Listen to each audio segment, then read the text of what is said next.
Let's do Let's it. get it rolling. Ladies and gentlemen, welcome to another episode of Unsolicited Lifting Advice. My name is Sam. My name is Monis. Thank you again for tuning in with us. We appreciate your support as always. Got a good one. Today. Yeah. And we would like to thank our listeners, might have been more than one, who approached us with this topic. So for those of y'all listening, sending us stuff you want us to talk about makes our jobs easier. Because instead of having to go through, all right, what do we want to talk about? What do people want to hear? We have y'all recommending stuff that you want us to discuss. That just helps us. So please continue to give us topics you want us to talk about and give us feedback. We sat down for our Thursday night meeting on Friday morning. and when we got to, okay, what do we think people want to hear us talk about? Well, y'all were kind enough to give us that answer. Just tell us straight up. Mm-hmm. So this week we will be talking about body dysmorphia. Pretty serious thing. And I think right out the gate, we are not psychologists, we are not doctors, but we just want to give you our experience with it and just try to. I hate this phrase, but start a dialogue. I hate that phrase, but we want to make people. Probably the reason why you hate that phrase is because a lot of times it just gets thrown out there and overused to the point where it loses its meaning. But it is a great way of succinctly putting what we're trying to do. Yeah. So we want to make it something that people are cool talking about. Again, when I was with some friends yesterday and I told them what we were talking about, and they were like, "That's awesome!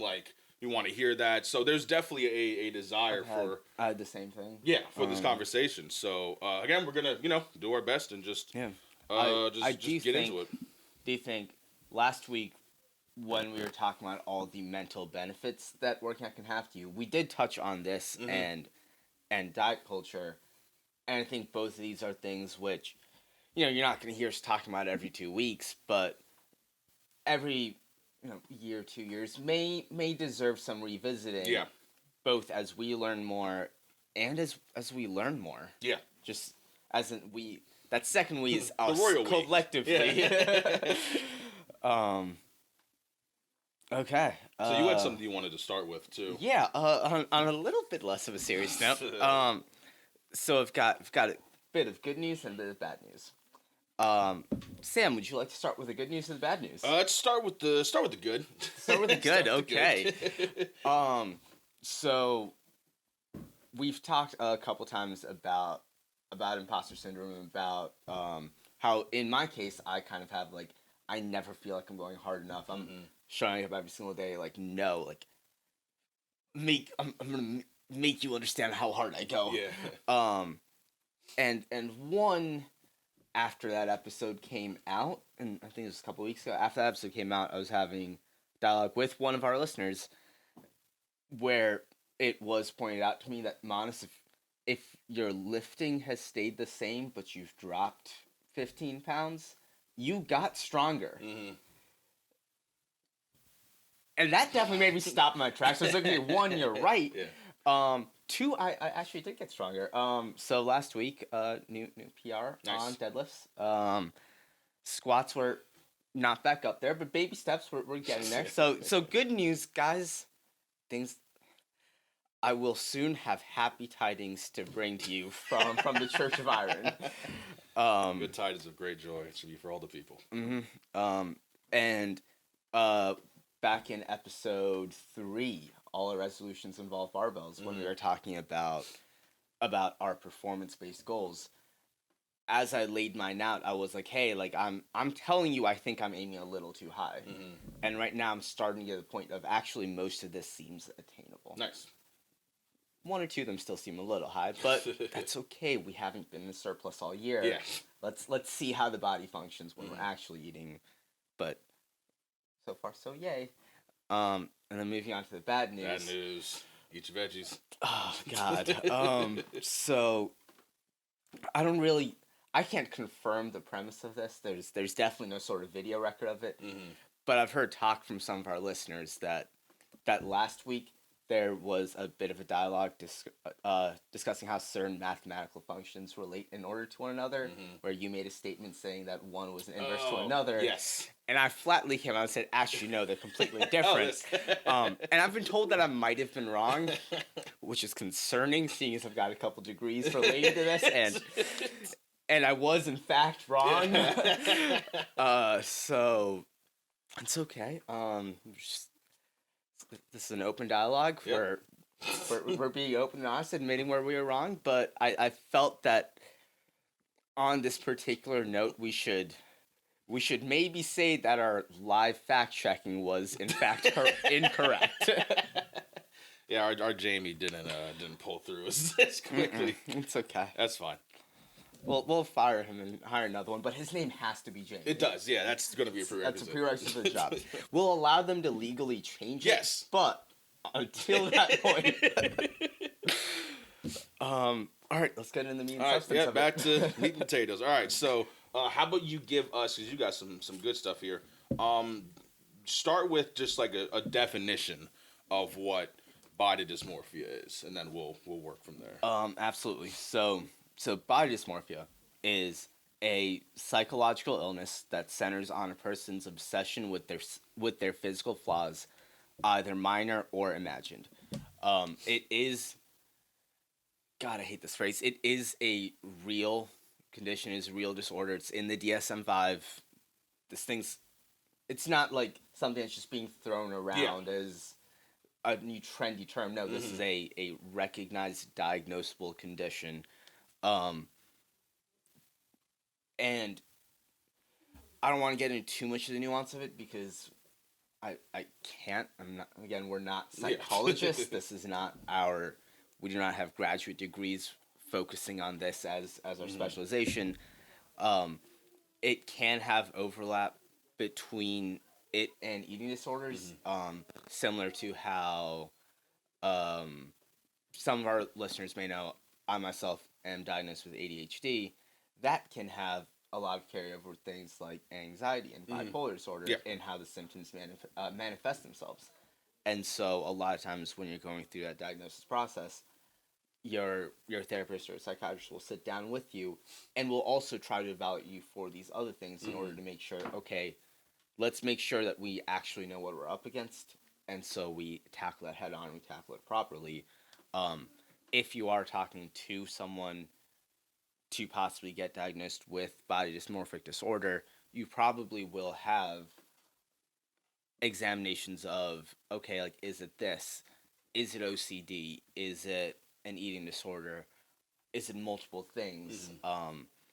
But in terms of some of the telling symptoms, you've got excessive exercise, you've got obsessive grooming, you've got extreme cosmetic procedures, or even fears of deformity, like, my body looks this way because I'm physically deformed. There's something wrong in my genes that prevents me from getting the body that I want. Also anxiety and depression, avoiding social situations, and a fear of being judged. Obviously, again, that list isn't entirely expansive. There are other telling symptoms, but that's some of what they'll look for. I also think it's important to emphasize, I'm sure this will come up multiple times throughout, that a lot of these things are just cases of, it's not that exercise is bad. Very much the opposite. I think it's just how far you're taking it. Yeah. Same with, okay, grooming isn't bad. It's hygienic. It's good for you. However, we're talking about taking things way too far. Yeah. And that centers on, I don't know nearly enough to try to say this about all mental disorders. Definitely wouldn't be true for all of them, ADHD. But I think one of the things that's very interesting to me about something like body dysmorphia is a lot of times it can come out of a good place. Yes. A lot of times, and a lot of times this isn't the case. A lot of times, like when you look at, we've got numbers here. 42% of first, second, and third graders want to be thinner. You're 6 years old, and so like in that case, that's a very different thing. However, in terms of what may apply to some of our listenership, there, if you listen to things I just described, you can see a lot of overlap between that and things that we do as bodybuilders, powerlifters, even just like intense gym goers. Not that intense gym goers, just Yeah. and it's just a matter of how far you're taking it. There's Yeah. a difference between, okay, like, hey, I'm going through a hypertrophy phase. I want to try and make these specific things bigger. That's what my focus is. Where, okay, that's good goal setting, and that's, and depending on your specific case, that's preparing for your sport and tackling that head on. Yeah. Versus, I'm like top 0.5% of how good anyone will ever look in their entire lives, and I'm sitting here convinced that I look horrendous. Yeah. So there's degrees of nuance to it, but I only want to mention that for the same thing as, okay, like ADHD and distractibility. Everyone gets distracted sometimes. Yeah. Being distracted doesn't mean you have ADHD, which is also the worst name ever, but that's not what we're talking about today. It's not that, okay, it's not that having anxiety about your body ever in any scenario automatically means that you have body dysmorphic disorder. Yeah. It's just that can be a telltale sign of if you're seeing these things in a debilitating manner and it's affecting the way you look at your body, is affecting your self-esteem and the way you think about yourself. Then, like, again, due to, according to the definition, minor or imagined physical flaws, then at that point you may have something that could use some professional help. Yeah, I think the two things you hit on really well.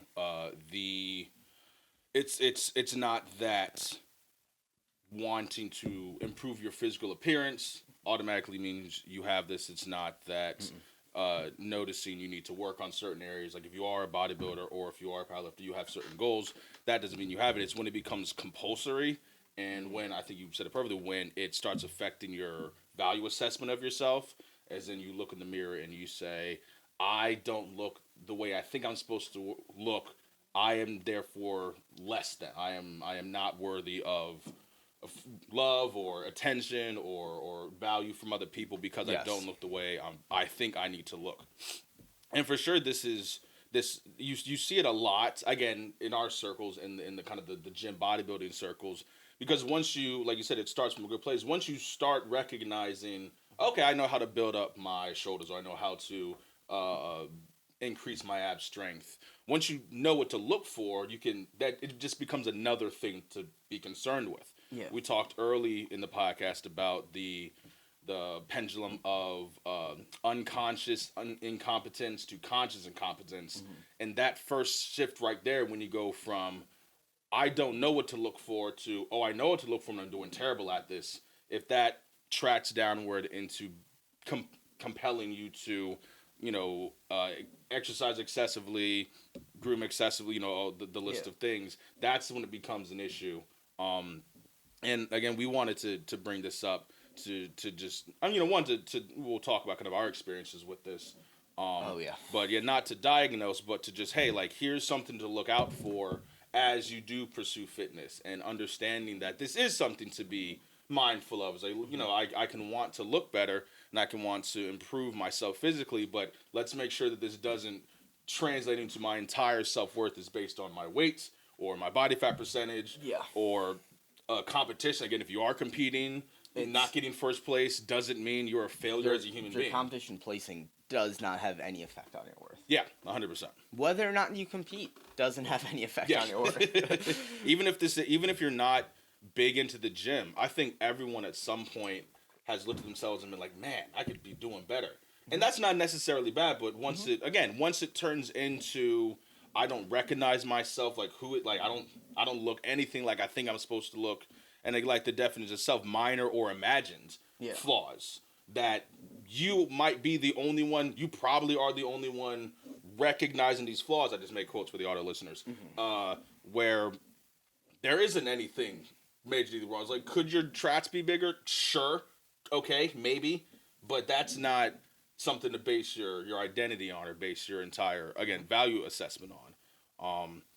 I know for me, with wanting to lose weight for a while, and I was a lineman in high school, so not known for my beach physique. And if you let that become all that you're concerned about is, I don't look a certain way, it can be rough, and there's definitely times where I've had to just think, okay, no, I can wear a cutoff to the gym. I can wear a tank to the gym, even though I got a little bit of a little stomach, which we're working on. But if I didn't allow myself to, go to the gym in a tank top, and when I'm lifting arms, it's like I don't think I look like I should be in a tank top. Like, yeah, that's a problem, and it does take just like going, okay, I can feel way X, but that's not real. Like, no one cares. That's the other thing we talked about.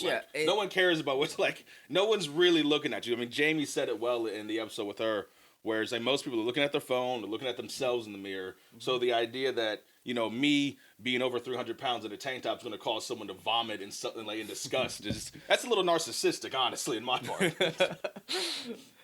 I really like that framing.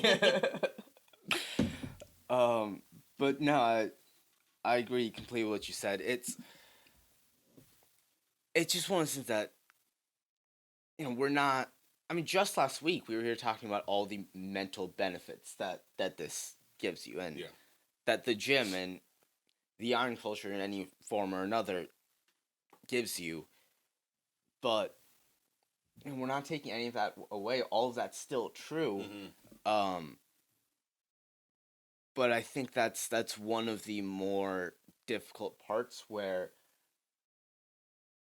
for people who start developing it a little bit further along their journey, or start at least experiencing it in a new way a bit further along their journey, they'll still compare it to their beginning point and be like, oh, okay, well, I don't have this anymore, so no, I'm fine. I can't possibly have anything wrong with me. And therefore dismiss psychological problems while still going on to do things that would make it diagnosable. Like, it's going way too far with, for example, like checking yourself in the mirror. We all do it on a cut. Yeah. There's nothing wrong with it. But that can get excessive. That can get to a point of, okay, like your sodium intake can end up affecting your mood for the entire next day. Yeah. And at that point, you might have a little bit of a problem. And when that then escalates to, okay, like I'm a worse person because I don't look this way. Now that's really already escalated. But the fact that, like, in your mind you're still like, no, like I definitely still feel better compared to like all the way when I started, so I can't possibly have anything wrong. That's being too quick to dismiss, and at that point you're letting something develop further than it has to. Also with the minor or imagined part, the really tough part there is the immediate response then is, okay, but this isn't minor. And it's like, well, of course it isn't, because that's definitionally in your mind. If you know it's minor, then this isn't what we're concerned about. Because that doesn't mean you don't have any problem at all, but by you being able to acknowledge that this isn't a major thing, again, not a psychologist, I am saying that's at least acknowledging somewhat of a, I can't give this too much weight or too much significance, which I would then assume stops you from going to a point where you're demonstrating all these symptoms. But yeah, just again, like, so some of the things as we were doing research for this episode really just stopped me in my tracks. In terms of, like, I know this, we've all known this is a problem, but how far it's gotten. Like, let's see, 81% of 10-year-olds think they're too fat. Yeah. You're 10. Yeah. But at that point, okay, we've got a larger problem here. Yes, and that's really one of the things we should be very clear about, is that, like, when your Instagram page is all fit, like a lot of my Instagram page is ripped dudes, just like, who are professional bodybuilders who have been doing this for super long. And if I took that in with no external context, no understanding that these are professionals, or then that's also Instagram or Twitter or whatever the platform is where you can edit stuff. Yeah, like, I could get really sad and really upset about not looking the way I think I want to look, but that's not reality. And those aren't, you don't know these people really. Like, these aren't your friends, or these aren't people you know in real life. These are images that you're seeing, again, on your screen nonstop, that are making you think, oh, I am just so... I'm a monster. I'm barely look human compared to these Greek gods and goddesses. Yeah. And that's just not reality. There's also so much that beyond, and everything Sam just said is completely true, but even beyond that, there's also the amount that pump and lightings have an effect on it. The amount that filters have an effect on it. It's ridiculous. Even, you go to my Instagram right now, and you look at my profile picture, you look at my top post. Yeah. Okay, like that was a still I took out of footage of me doing shrugs, because I noticed that, hey, I tend to, towards the end, end up going on my tippy toes, and now I'm using momentum. It's not just a proper shrug anymore. And so what I ended up doing was putting little plates underneath, so I'm starting off from a tiptoe position, so now I can't go up. And then I was recording myself, be like, okay, did that fix it? And it did. Free tip, you're welcome. But as I was doing that, I was like, okay, shoulder pump looking great. Took the still. It's now my profile picture. Yeah. In between, I didn't change dimensions in Photoshop, but first off, the pump was already there. The lighting was accidentally perfect. Yeah. Did I put it through a filter? Absolutely. Yeah. I also, acknowledged in my caption that, hey, we all know I did this. Yeah. But even that, I can... At that point, I'm telling you, even from, like, my before and after, just putting it through a quick filter, like a less than 2 minutes of work, and I look at least like 5-10 pounds leaner. Yeah. Off the cut, look more muscular off the cut, because now you can start seeing more separation. It's all these things where you're like, oh, but like that's minor, guys. It makes such a big difference. Yeah. And when you consume that nonstop every single day for your entire life, that starts playing a role. Yeah. When you look at the fact that, again, speaking to like most of our audience, when you look at the fact that you're going to the gym at all, when you look at the fact that you're involved athletically at all, you're already looking better than like 95% of the population. But now you're comparing yourself to like the top 0.1% of that 5% community you're in. Okay, you're talking about, you're comparing yourself realistically at like a random point in your day to someone with phenomenal genetics, phenomenal coaching, phenomenal nutrition, who's been doing this for 10 to 15 years, depending on who the person is, may or may not be enhanced, which again, says nothing about their self-worth, but if you're natural, don't compare yourself to enhanced people. Yep. With phenomenal lighting and a pump and a filter and all of this. Self-tanner. and now you start seeing how this falls apart. Yeah. Because your prep is, I glanced at the mirror, and their prep is, I started changing what I was eating yesterday morning so I would look good in this moment in time today. Yeah. it's not the same ballgame. Yeah. But you compare yourself continuously to that, and it takes a toll. We're all human beings. I'm I'm not sitting here saying it doesn't take a toll on me. Yeah. Or I'm also not sitting here being like, oh, it used to, but I've turned it around. You can too. 15 payments of $99.99. Exactly, yeah. No, Buy our thing. Exactly. It affects all of us. I'm just saying, like, this is the sort of thing you have to start thinking about, and that hasn't solved it for me, but I can at least start catching myself of, okay, like, let's separate appreciating that from completely comparing it to me. Yeah. So let's talk some tools to help people who might be dealing with this. What are some tools we can impart to them? I think let's first and foremost, if this is a genuine issue, get professional help. Yes. Like, go talk to a therapist. Get help. There's no shame in that. There is nothing to look down on itself for seeking out help. If it's something that you are really concerned with, or if someone is talking to you and saying, hey, I think this is an issue, which is kind of the second thing, which is get someone that you can trust and care and who cares about you genuinely, whether this is a gym buddy, family member, friend, who can kind of talk with you one-on-one.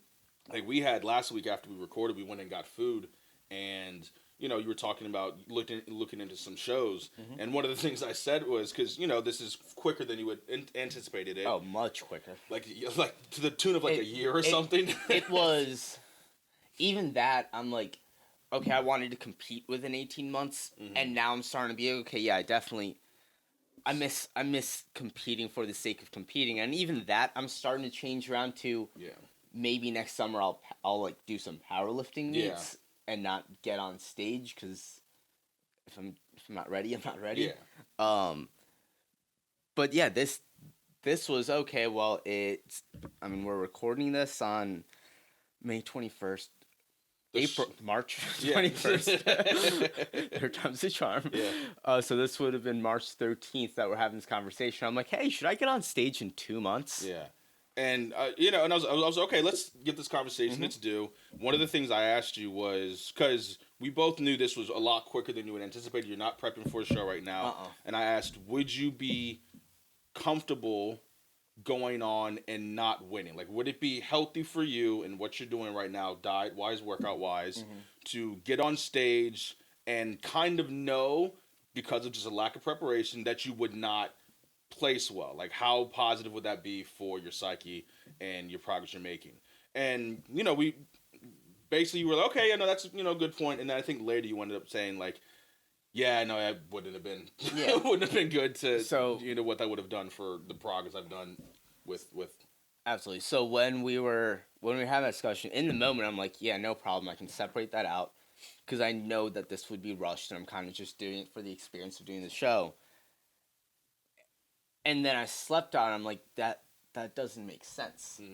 Because, one, the point of this year's cut never was to end up on a stage. Yeah. If it was, then I've been very lax with this year's cut, because it's just this year. I said it episode 3 or 4 when we were talking about our goals, and it was like, yeah, like I'm just going for like beach lean. We're just gonna get down to a nice healthy spot, and then I'm gonna restart some strength and hypertrophy work there. And I've been very lax with how I'm doing things. Like 2 days a week, I don't even track any calories. Yeah. And I know I can intuitive eat my way to maintenance calories, and that's basically what I'm going for. 2 days a week, I'm like not even a calorie deficit. Doing little no cardio nowadays, and so weight loss for the goal that I set out is still going exactly at the pace I wanted. Things are looking great. I'm very happy with it. That is not how lackadaisical I'd be if the plan was, okay, I'm going to get on stage. Yeah. And I think even the day of, like, I think I could have gotten on stage, gotten off, and just, if I've got 2 months, I can only get so lean in 2 months. So I don't think I would have gotten to a place where now that's really, I'm just going in a bad place mentally. I don't think that would have been a problem. I do think that getting on that unprepared would have would have negatively impacted me when it was time in 2 to 3 years to actually get on stage and be doing it for real. Yeah. Because now I'm coming in with negative experiences that I have to constantly remind myself, no, this is the asterisk next to that performance. Yeah. Which is why we end up at bad idea. Don't get on stage in 2 months. Just don't impulse decide to do a show. Yeah. Just stick with the plan. We're doing this. We've got like 2 years of hypertrophy work, and then we're gonna cut down and do it. Yeah. So the lesson that Yes. have people around you who can check you and be like, hey man, or shouty, are you cool? Like, is everything good? Like, let's talk through this. Let's see if, again, in the context of fitness stuff, whether your goals are weight loss, strength, whatever, it just be like, all right, is this good? Is this a healthy way to be doing this? Because, like we said earlier, like the thought to, I want to improve how I look is not bad. There's nothing wrong with going, hey, I want to put on a little more muscle. I want to be a little leaner. That's totally fine. But doing it in a way that's unsustainable or that will lead to body dysmorphia or the various eating disorders, which it can. Yeah. And very quickly. So very again, easily. having someone, maybe a couple people who can be honest with you and go, hey, are you like, I've noticed kind of how things are going with you. Is everything cool? Like, let's evaluate what's happening here. Because you're not going to be able to tell yourself. Like, you're not going to be able to look at yourself as objectively. well as you try. Yeah, there's a reason that even the best coaches in the game take coaches when they do it. It's, and obviously, like, at that level, you might still have a little more power to have some autonomy in your own decisions, but you can't be 100% objective. If you're saying you can, you're lying or you're a demigod. I was gonna say you're lying to others, but you honestly might be lying to yourself. Yeah.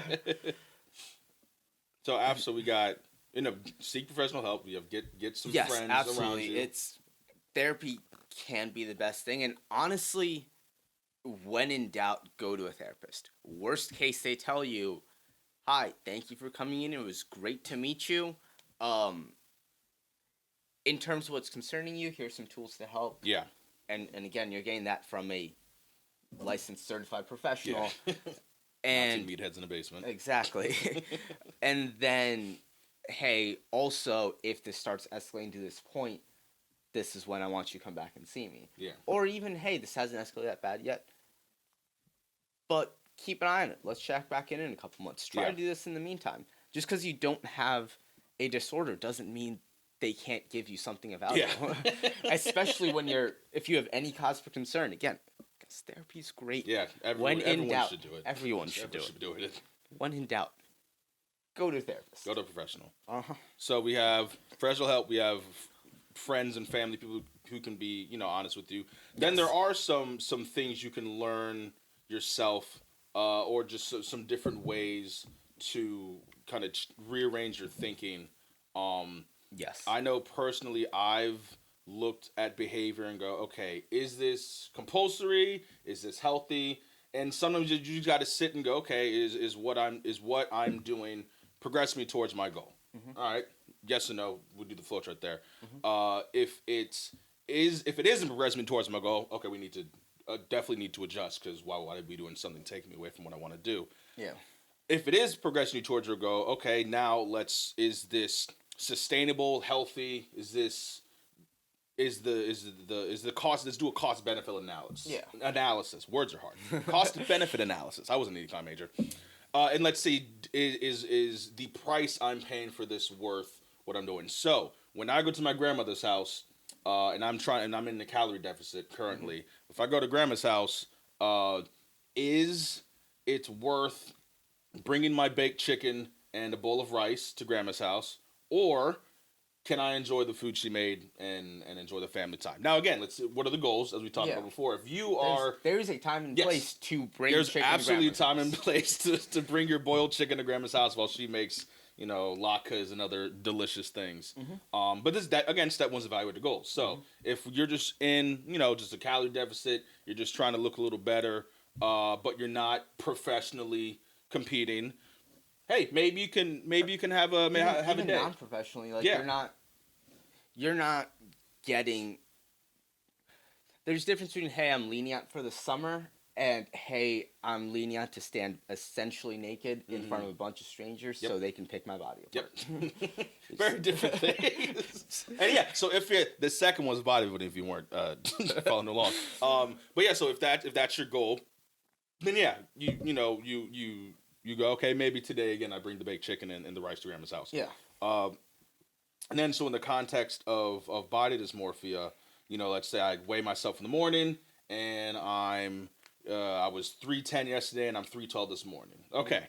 Do I get upset about the fact that I've put on 2 pounds, in a day, which is realistically and definitely water weight, or I'm holding carbs? Yeah. Do I allow that to ruin my day, and do I, cut out, the rice from my lunch meal? Like, this is when it starts going downhill. And the reason, again, is because we're getting compulsory. We're not sticking to our plan. We know that there's going to be some variability day to day in your body weight. And if you let that start controlling behavior, like that number, or if it's a visual thing, I don't look as good as, Steve Cook or Chris B. Like, you're not going to, because I'm never going to look as C-bum. He's like, he's like 6'3". There's literally, there's no possible way I could look like him. You could look like him. We're just different people. Yeah. Actually, I'm curious now. We're looking at Chris Bumstead's height. 6'1". 6'1". There we go. Yeah. So good job. I'm not 6'1". I'm 5'10". Never gonna look like him. So I guess the tool there. So we got professional help, friends. We have checking yourself mentally, which can definitely be effective, and you can definitely learn as time progresses. You learn your mental traps, learn the places that you can trip yourself up, and that might take some external help for sure. Yes. But if you can recognize the way, things that can make you fall into unhelpful patterns, you can be better at avoiding them to an extent. I'll give a diet example to that point, because I agree with it completely. Last year's leaning out versus this year's leaning out. This year, I'm eating a lot more. Intentionally eating a lot more. Like, even on my tracked days, I'm eating 300-400 calories more than last year.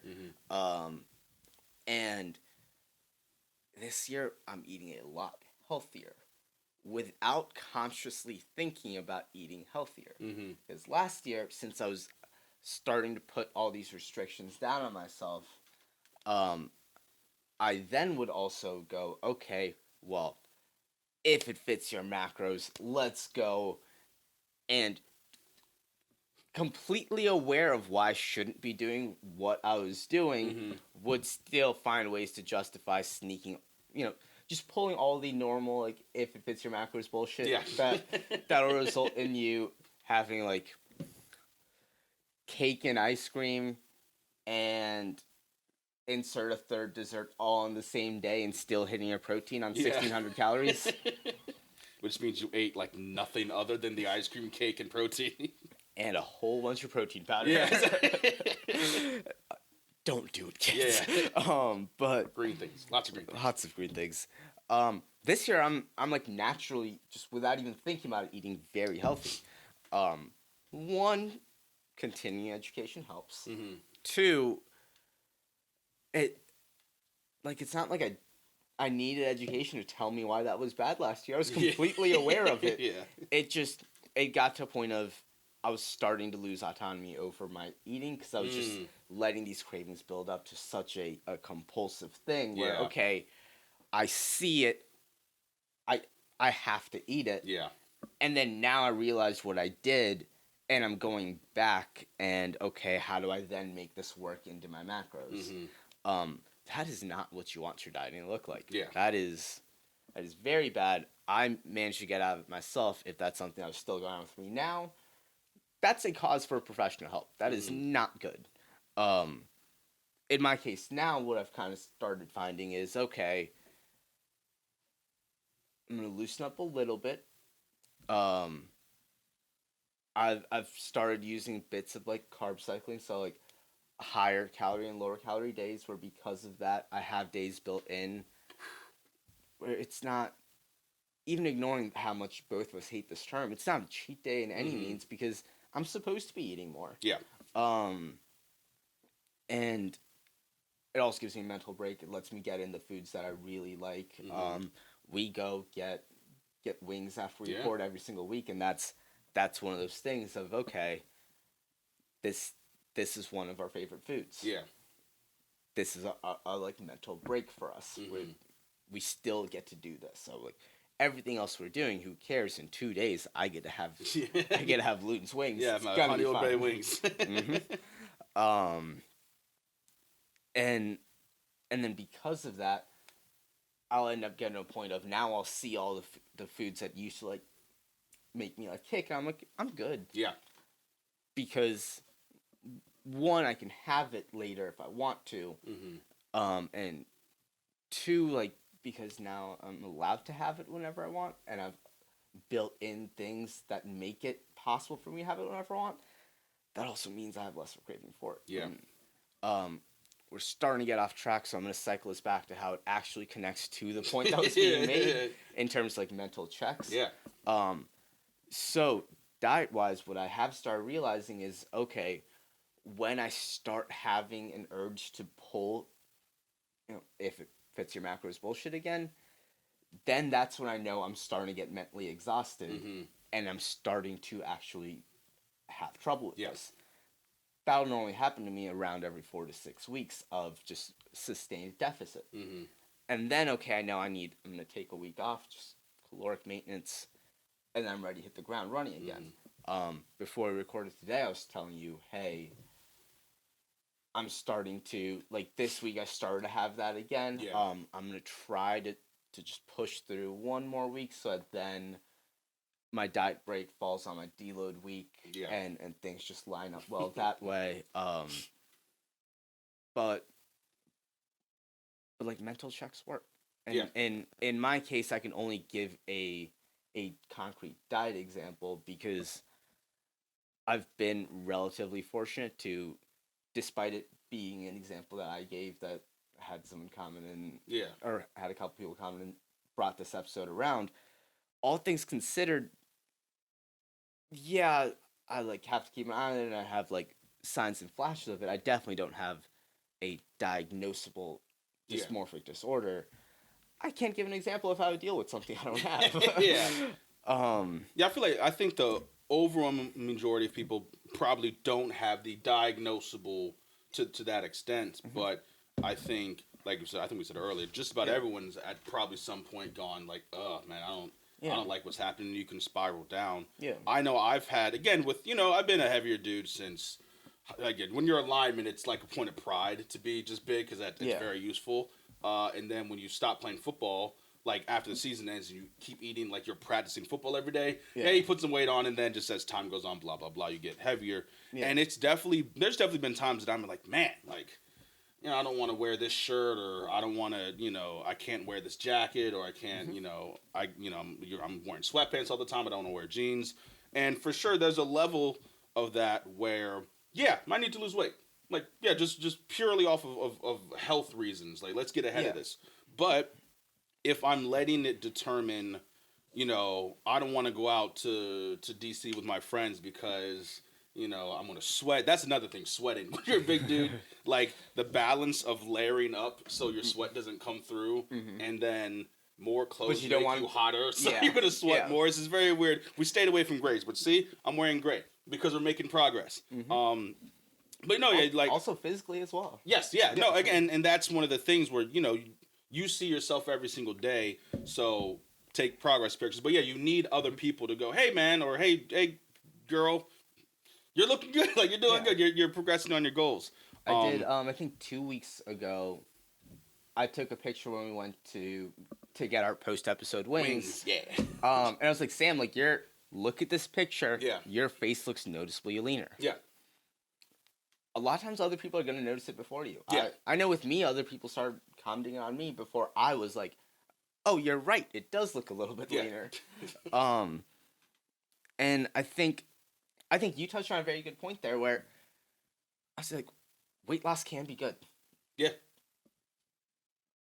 And thinking about that isn't a bad thing. Like conscious controls, Dr. Lane Norton talked about it when he was talking about what sort of long-term diets tend to succeed. Where he's like, conscious control in one form or another tends to be one of the most predictable or one of the most reliable predictors of a healthy, sustainable deficit.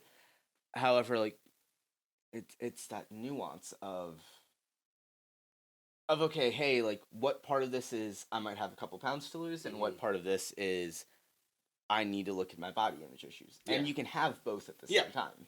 Yeah, it comes down to one of the things is again your value. Like, am I basing my worth as a human being off of the scale, off of how I look in a shirt or pants or whatever? That's when it becomes something that you should definitely talk to people. Like be like, hey, I'm not feeling, and again, feel free to talk to your friends. But like, I'm feeling a little. Feel like I'm not feeling good in my skin. And there's like you said, there's parts of like yes, we should be in a healthy weight range just for there's the mountains of evidence on just sustaining health long term. Having less excessive body fat is just good. But I won't be more valuable when I hit 265 than when I was 320. Yes. My meat vehicle will be lighter, but as a person, it's still the same person. Like you're not more or less valuable at different points. It's and that takes there's a level of mental fortitude in there where you just need to have a strong sense of self. Like, okay, no, my body is not the ultimate end all be all of my value as a person. Yes.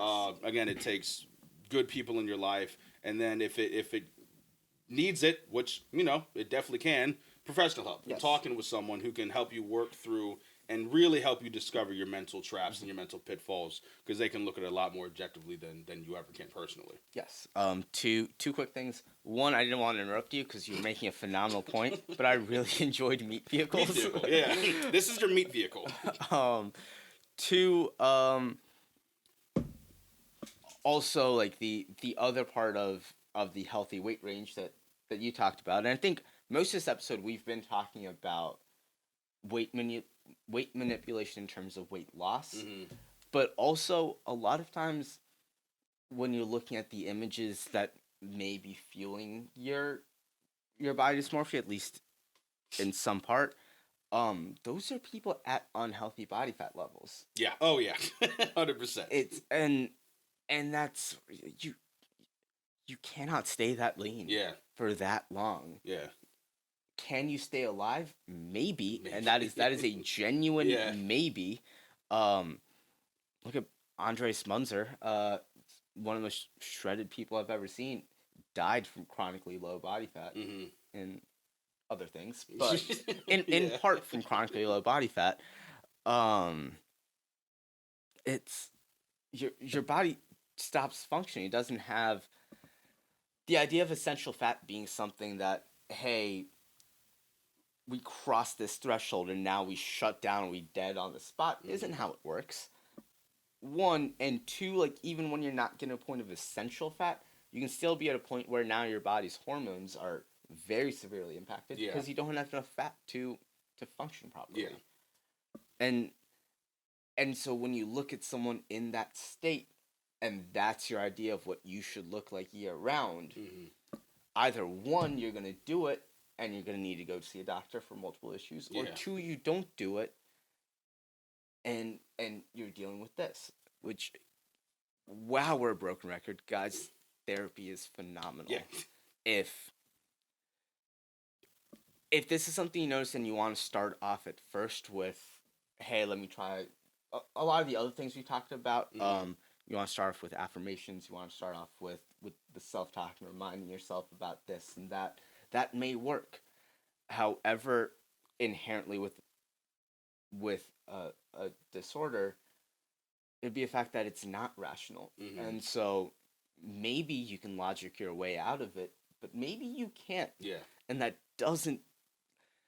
also doesn't make you a worse person. Yes.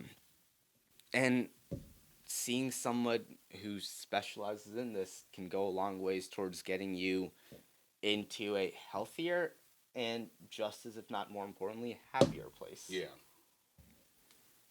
Um, I think another thing that I found helps is like you have to adjust your mental time scale so you can start off, you know, losing weight at X rate, or let's also talk about putting on muscle because there's people who Yes. on the other side of this where they want to get bigger. Muscle dysmorphia is a clinically recognized subset of body dysmorphia. Yeah. So whether it's losing weight or gaining weight, you can have in your mind, oh, I need to be at point X by time Y. Let's say I need to be down 30 pounds in 6 months. It can be attainable. Like that's certainly possible for some people, but just especially due to depending on like what's your starting point. Yes. Yeah, due to that, due to your just genetics, due to just everything that is going on in your life, maybe you don't hit that weight by that point, and that can be cause for kind of starting to slide and start falling into these traps. But yeah, just adjusting your expectations healthily. This doesn't mean you don't hold yourself to certain accountability standards. Back to lunch at grandma's. Like again, if there's a time when you go, okay, no, I need to restrain this week. I'm gonna bring my food, or I'm gonna whatever eat less. That's totally fine. But like, don't get locked into I have to lift X by this certain time or I'm a failure. I have to lose or gain this amount of weight by time X, I'm a failure. You have to be willing to adjust your expectations for yourself to allow you to be consistent and to maintain. Because if you're not hitting, because again, if your value assessment is based on I'm going to be 30 pounds lighter in 6 months, so you don't hit that, well, according to this dumb and bad framework, you failed. But that's not reality. So you need to again be very willing to adjust your what you think your timetables are for your goals, and that's another good way to try to lessen the impact of some of these things is being realistic with how long something as complicated as body recomposition will take you. Yeah. Also on another tool that can help, and this is another one that you've heard from both of us multiple times. The looking at things beyond just weight and or leanness, absolutely, as measurements for what you're doing, especially again, like those have their purpose. If you want to get on stage, and we're talking about bodybuilding a lot here. It's not to say that powerlifters, Olympic lifters cannot experience body dysmorphia. There's just one sport amongst under this umbrella has kind of the largest reputation for bringing this out. And again, it's a matter of nuance, because a lot of these things that you look at it and be like, this is diagnosable. That's also some of them are demands of the sport. Yeah. And then it starts becoming a matter of, okay, now how quickly can you turn it off after the show day? But so like something like that, like I'm getting on stage, leanness has to be one of your primary measurement tools. However, for example, like with us this year, we're looking a lot at how we're lifting. I'm planning on, after finishing the cut, we're calling this wood. It works if you believe in it. So I'm going to knock on this table. It looks optimistic right now that hopefully the Honolulu Marathon will be able to happen in person this year in December. If things continue on that way, where that can happen, I'll be there this year. Yeah.